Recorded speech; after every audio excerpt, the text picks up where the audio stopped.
नमस्कार दोस्तों, स्वागत है आपका प्रयागराज स्टेशन चैनल पर। डिक्टेशन लिखने के लिए तैयार हो जाइए। चैनल पर नए हैं तो ज़रूर सब्सक्राइब कर ले। Ready, start. मान्यवर, जैसे ही समाचार पत्रों में बहुत से लोग काम करने लगे और प्रकाशन कार्य के लिए व्यवसाय यंत्रों की आवश्यकता पड़ी, इस कार्य ने उद्योग का रूप धारण किया। निःशुल्क प्रचार अथवा सेवा की भावना अब अव्यावहारिक जान पड़ी और प्रायः लुप्त हो गई। समाचार पत्र उद्योग का यह विकास संभवतः स्वाभाविक है और आधुनिक विचारधारा के अनुरूप है।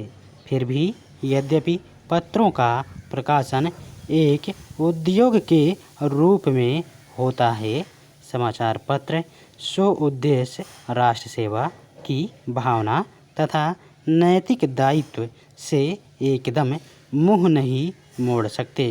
यह भी स्वीकार करना होगा कि इस उद्योग की यथोचित उन्नति के लिए यह आवश्यक है कि दूसरे उद्योगों की भांति यह भी उन सभी साधनों से संपन्न हो जो अन्य उद्योगों ने या तो प्राप्त कर लिए हैं या वे उनकी प्राप्ति के लिए प्रयत्नशील हैं। इसलिए यह सभी के हित में है कि समाचार पत्र उद्योग उन्नत हो और इसका आधार अधिक से अधिक ठोस हो। इधर कुछ वर्षों से हमारे देश के समाचार पत्रों में जागृति की लहर आई है।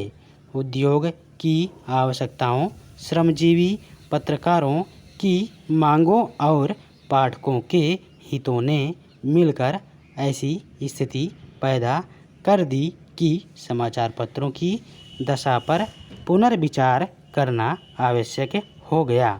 समाचार पत्र आयोग की नियुक्ति, आयोग की सिफारिशों का प्रकाशन और उन सिफारिशों पर सरकार का निर्णय, ये सभी उक्त समस्या को सुलझाने के सम्मिलित प्रयत्न हैं। महोदय, इस उपग्रह पर मानव अस्तित्व को बनाए रखने के लिए सबसे पहले आवश्यक है कि ऐसे विकास कार्यों को जारी रखा जाए जो सामाजिक न्याय पर आधारित हों और जिन्हें न्यायपालिका का समर्थन प्राप्त हो।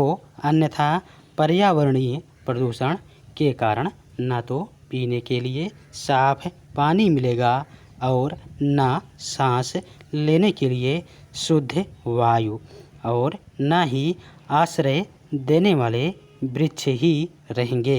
21वीं सदी में संपूर्ण संसार मात्र श्मशान भूमि तथा उद्योगों की सीजन और रेडियोधर्मी कचरे की कूड़ेदानी बनकर रह जाएगा।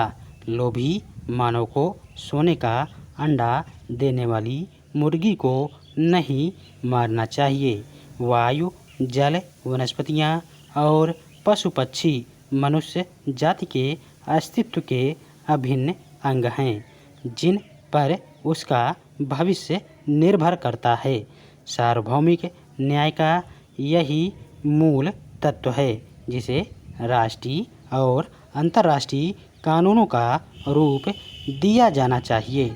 कुछ विशेष अपवादों को छोड़कर हमारे न्यायालय समझते हैं कि पर्यावरण संबंधी कानून से न्याय व्यवस्था भंग हो जाएगी और कानूनी अधिकारों का हनन होगा, क्योंकि हमारे विधिवेत्ता और न्याय प्रणाली कानून के इन नए आयामों से अपरिचित ही नहीं, अनभिज्ञ भी हैं और यह अधिनियम काफ़ी व्यापक है।